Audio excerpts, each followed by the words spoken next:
can't believe it. I can't believe it. Football, bloody hell. Welcome back to FPL Bloody Hell. Decent game week 14, short turnaround to game week 15. Deadline is India time tonight, 11:30 p.m. IST. That is. Before I go into this episode, thank you so much for tuning into the last one, for the feedback. And please, if you're watching this right now, hit on that like and subscribe to this channel and join us on this journey of Football Bloody Hell where we talk about FPL, normal football reviews, previews, and slowly more shows. We do the devil's advocate as well, right? Two different opinions. So tune into all of these very amazing shows. And for the ones who already subscribe to this and the ones who already follow FPL and these videos, thank you so much again. So quick episode because it's a very short turnaround time, maybe 6 minutes. I'm going to try to aim for. If I go long, I apologize. The transfer tips for this game week, for this midweek late night kickoffs, and for Indian fans at least. Limited minutes for players. I wanted to be aggressive with two free transfers, right? But I don't know if I can be because I think we'll get an idea. For example, if a Darwin plays less minutes, if a Salah gets taken off early, Newcastle, you can see, will they rotate Trippier? Is this the game where Trippier finally gets a break, or will Trippier maybe get a break against Spurs? So let's look at what could possibly happen and why there's so much doubt in my mind, and obviously quick captaincy discussion as well. So let's quickly look at what went up in game week 14. Charlie Taylor on the bench, like I had Lascelles on the bench this whole time. So I did a coin toss. I said no, Lascelles to start instead because I figured United, as a United fan, unfortunately that we won't be doing much in this game. And Charlie Taylor gets assist in the first 14 seconds. So yeah, FPL has been मेरे लिए इतना ही painful over here this season for these small gains, but can't complain overall. Still a small green arrow went from 1.09 million to just at about 900k. So okay, I can't complain. One of those seasons though, right, where I think in the past 3 seasons I would have definitely started Taylor and got these 5-10 points here and there, which would have helped me be about 40 points higher, and that's been my problem all season. But that's okay. So Son did well against City. Haaland got the captaincy points, keeping Watkins paid off. Mbuemo assist. Not the worst, but could have been better, obviously. And Lascelles with a clean sheet there. Double wipe out Arsenal. So the Arsenal double centre back pairing has not worked out for me so far. Hopefully, one last chance against Luton. Maybe I could take them out. I'll show you quickly in the next slide. But yeah, this is pretty much now what my team looks like in game week 15. As of now, double Arsenal, Lascelles, Areola, Son, Saka, Mbuemo, Palmer, Salah, Watkins, and Haaland. So these 7 attackers are pretty much, I think, templatized like 70% of the teams, I feel, the way I'm looking at it.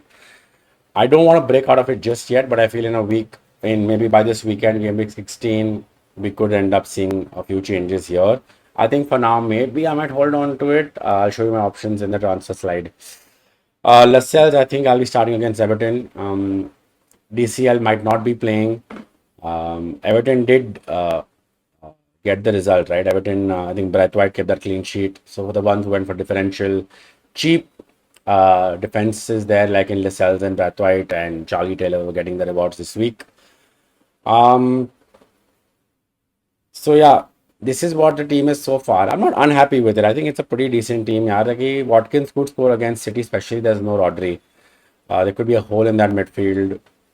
Double Arsenal against Luton. Okay, Luton might hold on. They did give little bit of a trouble to United. They troubled Liverpool. They got that late goal.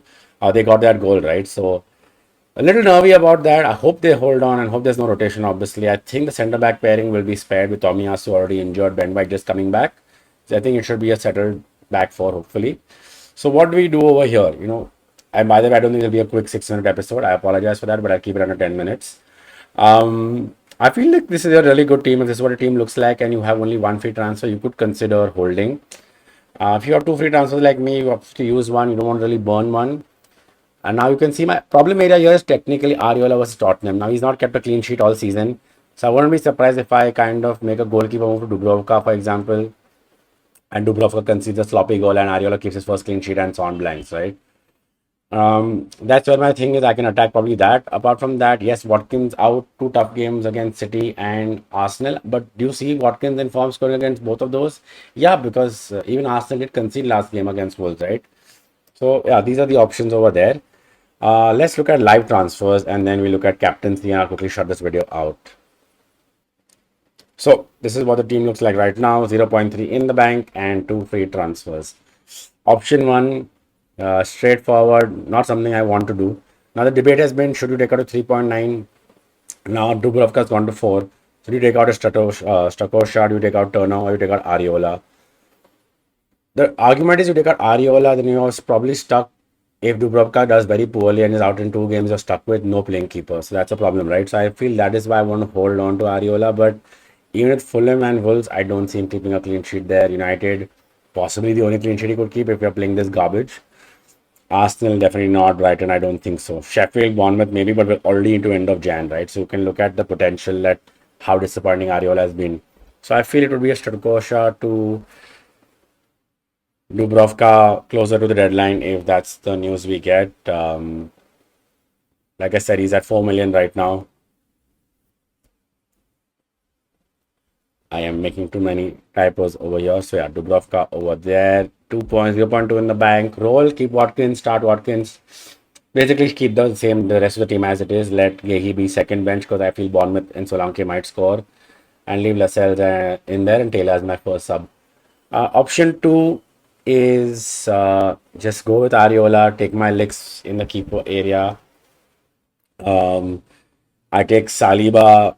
I mean, I got me that points 1 week, but I take my licks. I go in Trippier, but remember, guys, Gordon and Trippier both on, um, Trippier, yeah. So Trippier is on 4 yellow cards over there. So I feel that's something that's worrying me. Also, potentially, like I said, it would be a good week to rest him and play him versus Spurs and in the must-win Champions League game for them over there, right? So I could do Trippier in for Saliba and Watkins down to Solanke. Bournemouth have been doing well. I feel Solanke has looked very decent to me over there. Bournemouth's fixtures are not the worst. Palace, United, Luton, Nottingham, Fulham, Spurs. I think that's a decent run. Should start most games. 0.5 in the bank. This could be 2 free transfers that I'll be looking at. And apart from this, is there anything else I try to be a little different at? I mean, yeah, like I said, if you still feel that Darwin move against Sheffield, you don't think he's going to be benched, no team leagues come in, maybe at 7.7. Look, if you're downgrading from Watkins, you're going to be able to afford him, right? It's only about how much money do you need to eventually upgrade to your Trippier, if not this week, after his suspension, if he gets yellow carded and he plays, or after Tottenham, right? See, I'm 0.7 short over here. So you look at that. So potentially I could be like, let me just hold off Trippier for 1 week. Let's see, I make that one move to Solanke instead. And instead, like I said, I'm already having an issue with Gay. Now, Gay is on my bench and I'm starting double Arsenal. So ideally, again, making a bench move makes no sense, but I could consider cheaper players here as a Dubrovka, looking at Livramento at 4.3, looking at other Newcastle players, and just seeing that what else I can do work around over here to get to kind of cover Trippier while I don't have him. This is something I will be left with 2.4 million. Definitely can move for Trippier down the line. Yes, I will stuck with 3 Newcastle players, so that's something to worry about. Obviously, Saliba would have to go out over there either way. I consider Trent for a bit, but I feel going for Trent might really disrupt my team. I mean, I can easily do it. I can even get João Pedro in. Rotation risk, I'll have to take my licks over there, but if I feel there's a big upside and he doesn't get rested against Sheffield, then João comes in for Watkins, who's again a big risk, by the way. And straight up here, Saliba. I'm going to keep Gehi in here. Saliba, and you can see Trent is affordable there, so I can easily get in Trent over here. So a few moves I can consider this week, but I feel like I said, not talking about limited minutes, right? I feel we could see Salah coming off early, Darwin coming on only in the second half, or going off early himself.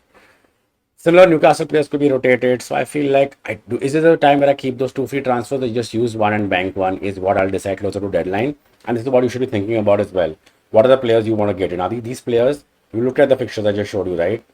Will they be rested this week? Will they be rested on the weekend? Are they playing Europe? So just trying to keep an eye before quickly putting the trigger. Captaincy, right? Captaincy now, as you saw earlier, my captaincy was on Salah. I think I'll stick with Salah.